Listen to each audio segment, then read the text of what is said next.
and welcome back to the Coach Dave Academy Gran Turismo channel. I'm Martin Grady, otherwise known as Tishney, and I'm bringing you some detailed guides of technically the first week of January daily races because it goes into the new year this week. So Merry Christmas to you all. Happy New Year if you're watching this later on this week. And to start off this year of 2026, I say technically at least, we are looking at daily race A first of all, which is Miyabi, and we are in some go-karts. What we'll break down the lap into a bit of detail. We'll go into a fast lap, and we're going to have a look at some Delta data as well. Let's jump straight into this Miyabi daily race, and let me tell you how to go fast. So we're on the start-finish straight right now. What I want you to do straight away is come in nice and tight here. Now, I'm just going to slow the lap down just to talk about this a bit better.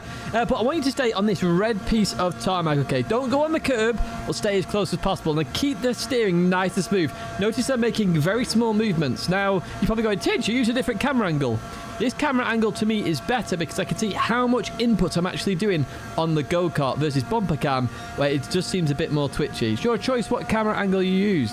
Now, it's all about shortening the distance here at Miyabi in the go-kart because most of it is flat out. Notice here, I clip the curb on the left. Highly advise you don't mount at any of these curbs. Now, you're going to see me mount the curb on the right here. That was quite dangerous. And notice there, I had a little bit of a wiggle as it came off there in terms of the bounce.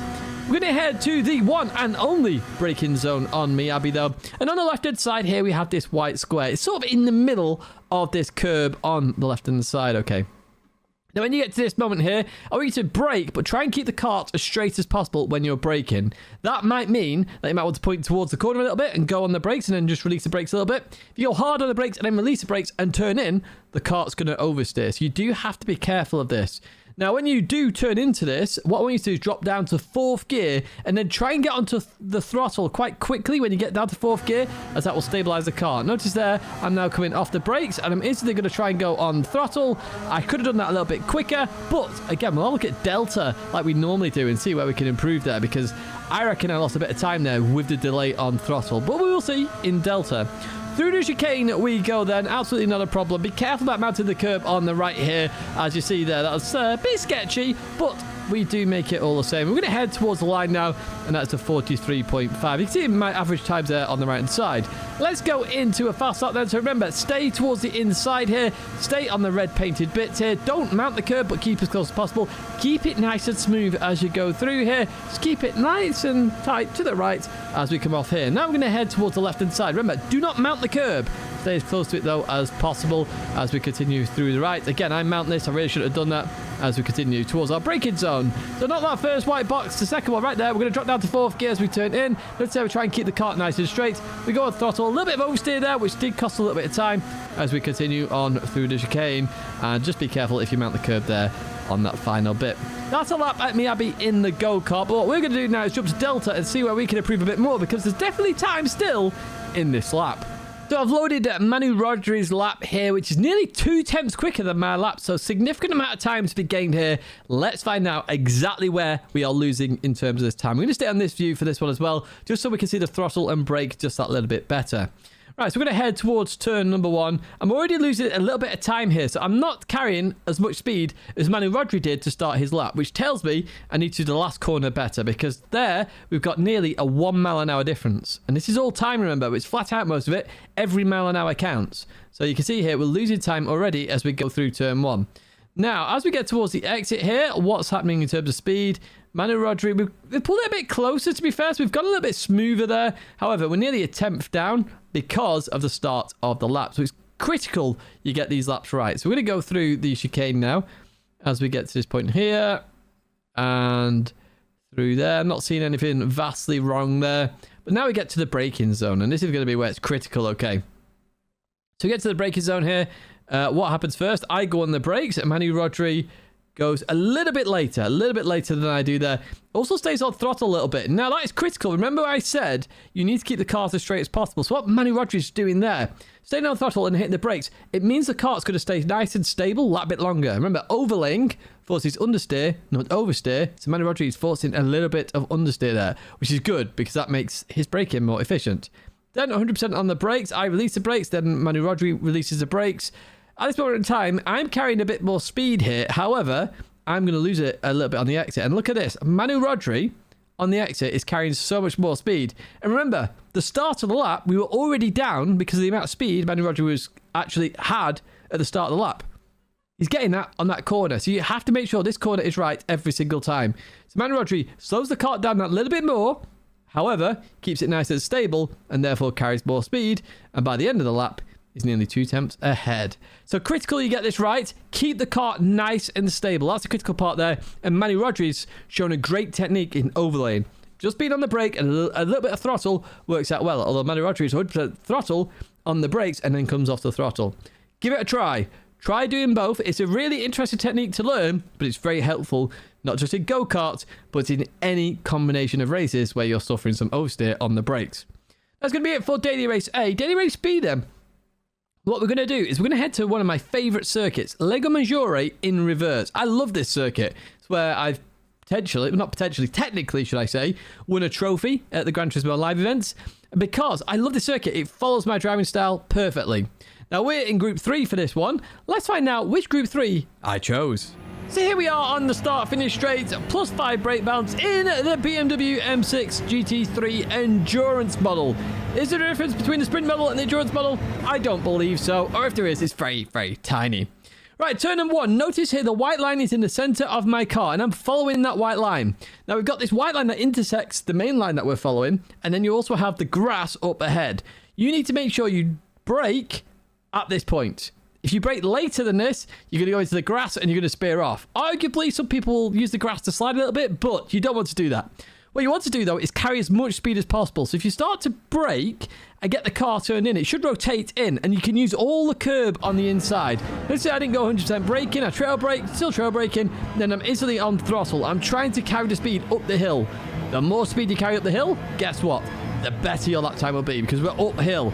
And more downforce you have, it'll stick better as well. So the key there is dab the brakes, chuck it in, let the car turn in, and then you're fine. We've gone through this right-hander, and the end of this curb here is your brake marker. Now, I don't want you to follow this corner any further to the right. What I want you to do is brake in a straight line all the way across to the next curb on the inside. And the reason for that is to get 100% braking efficiency, you brake in a straight line. So this is what I want you to do. I want you to go hard on the brakes up into the curb. I want you to drop down to second gear and then release the brakes as you get towards that curb. What will happen then, the car will turn in a little bit. You can go on the inside of this curb and you'll be fine. Notice that we go to second gear, we start to release the brakes, we turn in. We're going to accelerate now towards the outside curb. Remember, this is a double curb, so we go out. Notice how we keep turning here and we lift off. You can dab the brakes a little bit if you want to. I lift off. Because I'm keeping turning, the whole of the car's weight is stayed on the right side. If you straighten up and then turn, you're going to have issues with understeer. You have to keep that full steering going in order to make this work. I'm going to continue here. This is flat out as we go over the kink here. I try and cut this as much as possible to give me a good line for this right-hander. Now, for this right-hander, you need to make sure you get the car on the concrete curb here. If it's not on there, you're going to understeer off. Notice that I even lifted to make sure the car is on there.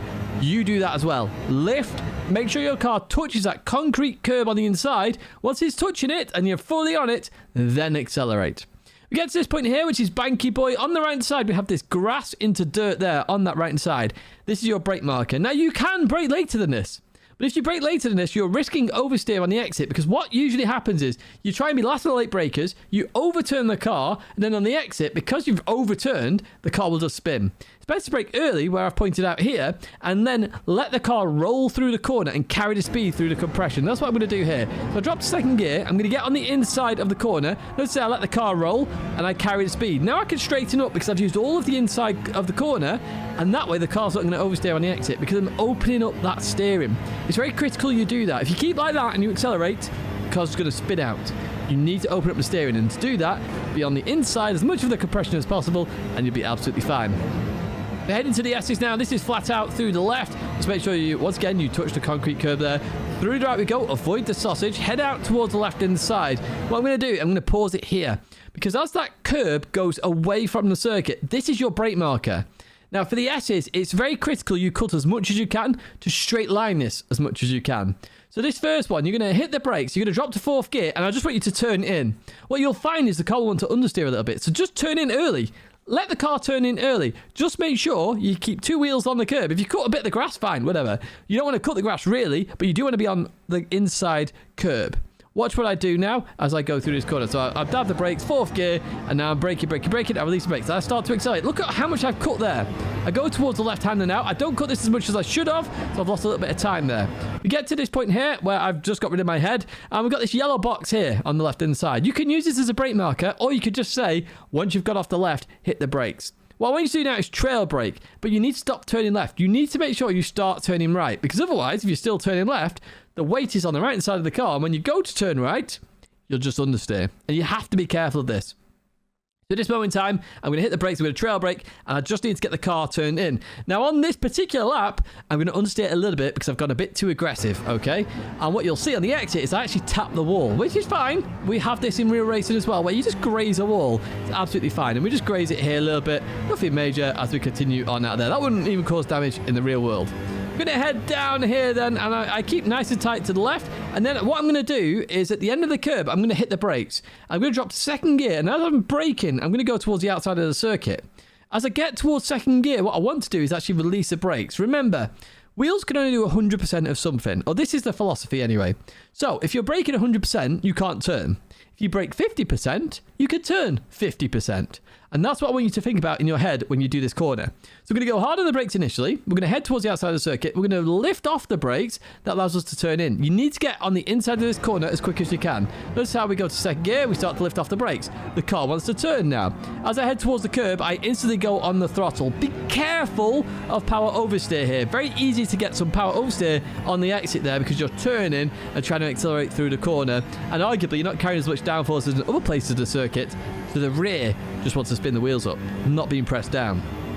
I'm going to head up here then. Now this is a really interesting corner, okay, because you can't see the apex. You come into this point here, you can't see the inside. Now I use the red marker that I've highlighted there, the bottom right one. Now you can use the sign on the top right, or you could use the yellow barrier on the left. I use the red, okay? So as that red goes off my screen, I'm going to hit the brakes. And then as I go over the crest of the hill, I'm going to then start to release the brakes and make sure I'm turning into the corner.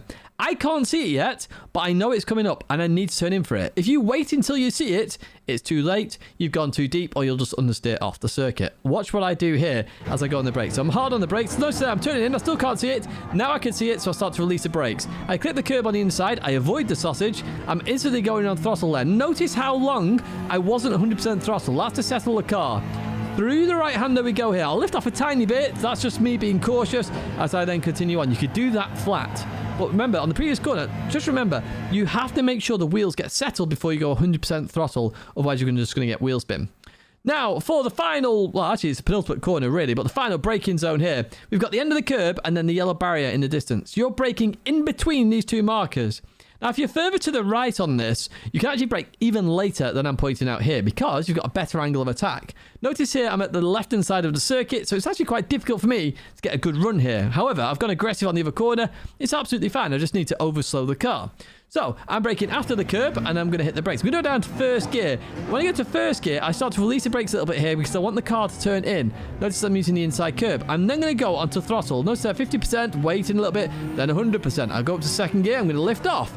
And then I'm trying to bounce the car through here. I go over the bump. Notice I'm not 100%. Now I am. You've got to be careful of that barrier on the exit. If you get any oversteer there, you'll counter-steer into it, and you'll ruin your lap. And you'll ruin your next lap as well. That's the 55.796. Plenty of time in this lap. My next lap was actually even quicker. Unfortunately, I got track limit penalty. So remember, as you come in here, just dab the brakes, chuck it in. You need to get on the curb on the inside, then start to accelerate through. I've got a bit wide there, nothing major, as long as you stay on the track with at least 2 wheels. Over towards the right-hand side then, end of the curb on the right. We're going to hit the brakes, brake in a straight line. 2nd gear, start to release brakes. Cut the inside a little bit, head out towards the outside. 3rd gear, lift off. Let the car turn. Let the car turn and do its own thing. Then start to accelerate through. We're going to head towards the kink here on the left-hand side. There is a little girder thing there that you can use as a turning marker if you really need it. Over towards the right. Watch as I lift off now. Make sure I get the car on the concrete. Then I accelerate through. Over towards the right-hand side. When the dirt starts on the right, I'm going to hit the brakes. 2nd gear. Release the brakes. Just get on the inside of Banky Boy and then straighten up straight away on the exits and then head up here. We're going to be approaching the S's. Remember, the S's is all about cutting as much as you can and avoiding those track limits. And that's what our plan is. So we're going to head down here. We're going to head over towards the left-hand side. Using the curb on the left, avoid the sausage on the right there, and then as the track veers away, we're going to hit the brakes, 4th gear, get on the inside curb, accelerate a little bit, and then go into here, lift off, accelerate, and then brake. we'll go into this right-hander. Just be careful of understeer. Just delay the throttle if you are suffering a bit of understeer. It's absolutely fine. As we head down here, the end of the curb on the left is our brake marker. Hard on the brake. Second gear, start to release the brakes. Remember, wheels can only do 100% of something. So 50% braking, you can do 50% turning. It's not quite like that, but that's the philosophy and the mindset. If you get it in your head, that's how you do trail braking. I'm going to head up here then. I usually start the red on the right side. I'm going to hit the brakes, turn in, start to release the brakes when I see the curb. As we continue on through, be careful on throttle there. Very easy to get oversteer on the car. Over towards the right hand side, lift off if you need to, but I don't think you need to there. So right, end of the curb, or before the yellow, hit the brakes first gear. Use all the curb on the inside. Be careful, balance the throttle here. Sorry, up to second gear, lift off, turn in, just balance it once again, and then continue on towards the line. Now it's a 155.7. Can we improve anywhere? That is the question. Well, let's jump to some Delta data and let's find out. So I've loaded Manu Rodri's lap, which is a 155.888. So my lap is nearly a tenth quicker, but we can still learn things here. This is what's good about Delta. Okay. Now, Manu Rodri is also in the sprint model. I'm in the endurance model. Again, I don't think there's any real difference between the two cars. I prefer the endurance model. It does feel a bit more stable, but whether there's any truth in that or whether it's placebo, that's an entirely different question. But let's get straight into this lap then as we head towards turn number 1. Do we lose any time through turn 1 is the question. No, we absolutely obliterate it there. Look at that. We nail that perfectly. And that's all because I'm carrying more speed. No, I'm carrying less speed and then more speed on the exit. It's all about being aggressive there. So Manu Rodri's tried to carry too much speed into the corner, where on the exit, I'm carrying the speed. And remember, we're going uphill, and I said this in the guide, you need to carry the speed on the exit to make sure you get up that hill as quick as possible, and that's what's happening right there. So we're going to head towards this section here as we go onto the brakes right now. I'm carrying more speed into here, and we're nearly a tenth up as we go through there. We've actually lost a bit of time through there. I reckon I've got a bit of time to improve on that sector myself anyway, just from looking back at it. But if we look here, so the first part, we're nearly a tenth up. We lost it all in the first part here, so let's just go through this. Let's have a look. Yeah, Manu Rodri's just carrying more speed. He's on the throttle so much earlier than me. Notice there, 100% versus my 70%. So I'd need to improve there, in my opinion. That corner is a place for me to improve, and that's what Delta's for, okay? So we go through the second part, so with no real loss there. Through the kink we go. Through the right we go there. Actually, I lose a little bit of time on that one. So Manu Rodri does that lift off as well. I did talk about that as we go through there. So yeah, just carrying more speed gets the line better there, and that's critical for that one there. All right, let's zoom out here a little bit. I didn't mean to click into that. Let's go towards Banky Boy. So we're half a tenth down right now. As we go through Banky Boy, we're up. So we do Banky Boy so well. Really well. In fact, you can see here on the yellow dotted line there, Manu Rodri takes a slightly wider line. And this is what I'm talking about being too aggressive into this corner. So we brake at the same point there, but notice Manu Rodri was on a throttle a bit longer. That's that overlaying technique I talked about earlier on. However, I'm just on the brakes at this moment in time. Okay, so as we come into here, I then release the brakes, I assume. Yes, and that allows me to turn in. And as I turn in then at that point, I can get a more inside line, and that allows me then to go through the corner and carry the speed up the hill. Right, okay, let's continue on towards the S's then. So we're slightly up here as we go into this part here then. So who's on the brakes first? Manu Rodri's on the brakes a bit earlier than I am. That's very interesting indeed as we get to this first part. So we'll look at it here. Exact same apex speed. We go to the second part here. Manu Rodri's carrying a lot more speed through there, actually. As we get through the final part there, I am up. So Manu Rodri's tried to be more aggressive. Definitely taking a better inside line there. As we get to this part here, though, I'm carrying more speed through this final part. So Manu Rodri's not been able to get the rotation there from what I can gather from the data. Obviously, we can look at that in a bit more in detail. That's the great thing about this. If you went to the full data session, we'd be able to really look into the fine-tuning of this. But you don't want this video to be an hour long, do you? Right, we're going to head down here. Notice that I'm taking a slightly more inside line as we come down here then. So we are literally about even there. And as we go through there, I've actually lost a little bit of time there. So Manu Rodri's taken a slightly wider line here, and that's actually worked out better. Look at that. On power, well before myself. And then by the exit here, look at that. It's just carrying more speed. Just carrying more speed. So that's somewhere I need to improve. Now, I did feel on the lap in question that I did lose time in this middle sector. I lost at least a tenth. I did mention that my very next lap, after my 55.7, I was 2 tenths up. And unfortunately, I got to the S's and then I cut the track, unfortunately. But it'd been very nice to get the 2 tenths up there. It really would have done. Right, we're going to head up here then. And I do want to have a look here at where I'm going to benefit there. So about the same, really. So it must be this last section. Yes, I absolutely nailed this last section, apparently. versus Manu Rodriguez. So we're coming to here. Look at that. I'm a 10th up at that moment in time. And as we go through there, I'm a 10th up. I just nailed this corner here in particular. So I just got the balance right of the car. As we go through there, I'm just trying to see where the time is gained or lost here. It's under braking. It's just under the braking. We just take a better line. In fact, you can see that here, actually. The yellow dotted line is more to the left. So Manu Rodriguez's line is compromised. And that's where I talked about if you're further to the right, you get a better line of attack. You get around the corner a little bit easier. And that's what's happened there. And that's where I've gained the 10th of a second. Really interesting stuff. So the key areas that I need to improve on, somewhere where you might want to focus, is this left-hander coming down here. Just taking a slightly wider line into there. The S's on this left-hander, I did talk about it in the guide as well. Needs to cut a little bit more on the inside, but I'm definitely losing some time there. And as we go up here on the double left, I just need to make sure I carry some speed through the second part there because I am actually losing out a little bit. Very interesting stuff here in Delta. It's why I use it. It's great, great stuff. What we're going to do now is jump to Daily Race C, where we're going to head to Red Bull Ring, and we are in Group 4 machinery. But which one did I pick? Of course, I did choose a strong car. Here we are at the Red Bull Ring. I'm in the Genesis G70 Group 4. I'm using +5 brake balance. You can see that on the right-hand side here. As we head towards turn 1 then, there are 2 markers you can use here. We've got the end of the barrier, or alternatively, you have the 100 board at the top there. Now, at the Red Bull Ring, we often say use 100 for most of the lap, then we drop down to 50. So that's what I'm going to be using right now. I'm actually going to brake just after this because we are on racing soft tyres. These tyres are very, very grippy. Now, when you go into this corner, what I want you to do is just lift off and let the car roll through the corner. And only after you've got past the sausage on the inside will you accelerate. Now, you're going to see me be a bit aggressive here and accelerate before that moment, but you're going to see the impact of that. So I start accelerating right there. Well, look what happens. The car ends up going into this weird bouncing phase because I accelerated just before the sausage. If you wait until after it, you'll be absolutely fine. So keep that in mind when you are doing laps here at Red Bull Ring. Accelerate after the sausage, not before. Right, in terms of track limits, by the way, I didn't actually mention that. You do need to stay on the red and white curbing. There are some oddities there where you can go off it sometimes and you won't get a penalty, but sometimes you will. On this particular lap, I think I just went off, but it didn't give me a penalty. Very peculiar track limits here at Red Bull Ring. You'll just have to play around with that. But if you aim for the red and white curb, you should be absolutely fine.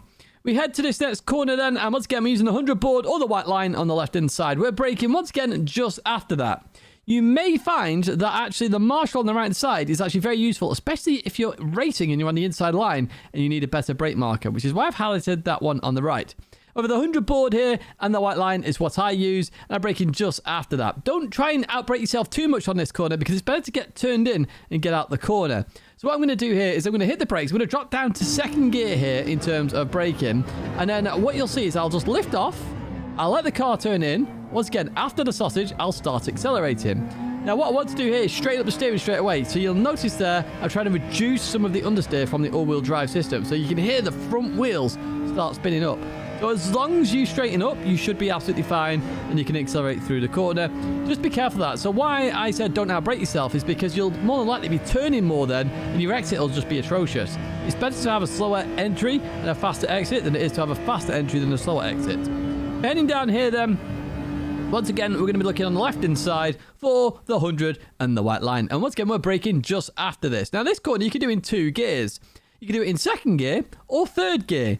Now, you actually might find that if you go down to second gear before you start accelerating, you may want to go then to third gear. It's entirely your choice. I did on some laps, I just did third gear. On this particular lap, I did second gear. They are very, very similar in terms of lap time. It's whatever you feel comfortable with. So I'm going to follow this curb down. I'll then, when I get to second gear, I'm going to start to release the brakes and then turn in. And I want to get on the inside as much as I can here. So third gear, second gear, and then we start to release the brakes. That's how we turn in. We clip the curb on the inside and we start to accelerate. Now, this is where I could have been in third gear absolutely fine. And if I was in third gear, arguably, the wheel spin would have been less on the front. However, the maximum power in this car is at the top end of the rev range, so it's your choice in which gear you pick there. Continue on round, though. I mentioned at the very start of this lap guide, 100 board is what you're using for most of the lap. This is where the 100 board disappears, and we focus on the 50 board. So we've got the 50 in the white line. You're braking bang on the white line, okay? So it's as the 50 disappears at the top of your screen. Now, for this one, I want you to trail brake. Remember earlier in this video, I said about a wheel's going to do 100% of something. So what I want you to think about here is 50% braking. You can do 50% turning. And that's what I want you to think about when you go into this corner. Because that way you can control your braking, control your steering, and you should then get on the inside and clip the curb on the inside. Watch what I do here. So I'm hard on the brakes. I then start to release the brakes. Just trail braking, trail braking, trail braking. So what's that? 10% braking I was doing there. 90% turning. I clip the curb on the inside. I start to accelerate. You can do this corner in 4th gear, but you'll suffer some understeer on the exit. Remember, stay on the red and white curbing.